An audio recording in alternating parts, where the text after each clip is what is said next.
What is grief? I'm sure we all know the general definition of grief, but what are the smaller pieces that make up this complex emotion?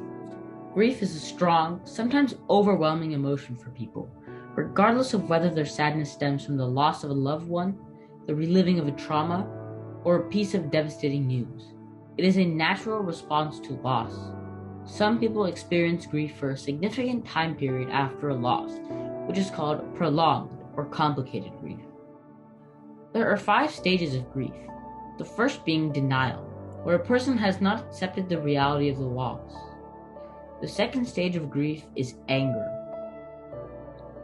The third stage of grief is bargaining and dwelling on what could have been done to avoid the loss. The fourth stage of grief is depression. And finally, we have the fifth stage of grief, which is acceptance. In the fifth stage of grief, a grieving person is able to accept their new reality. Grief can affect anyone and everyone. Although older adults experience grief much more often due to the fact that the death of a loved one becomes more common as one gets older.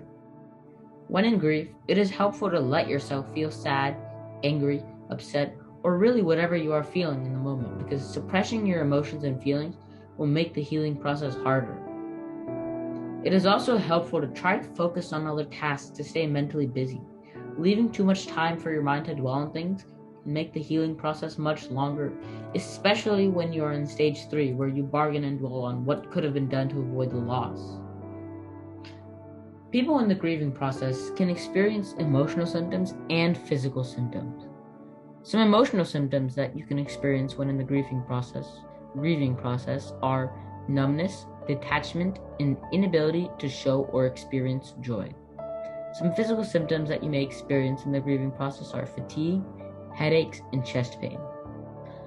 There are many misconceptions about grief, but the biggest one is that grief is something you simply get over and move on from.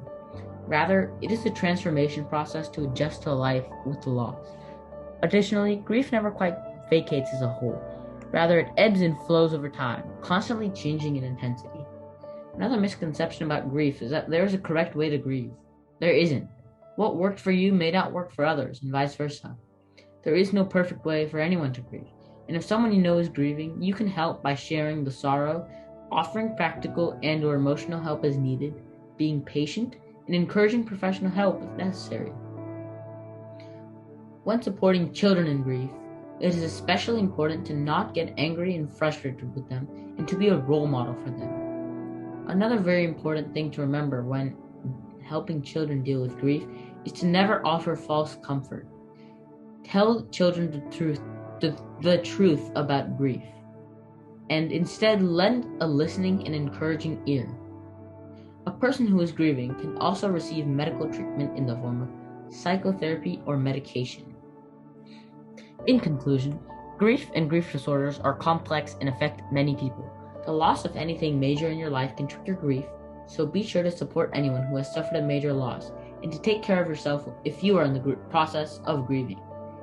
It takes time to adjust, but ultimately, grieving is a process that will help you accept and find relief following your loss in a healthy way.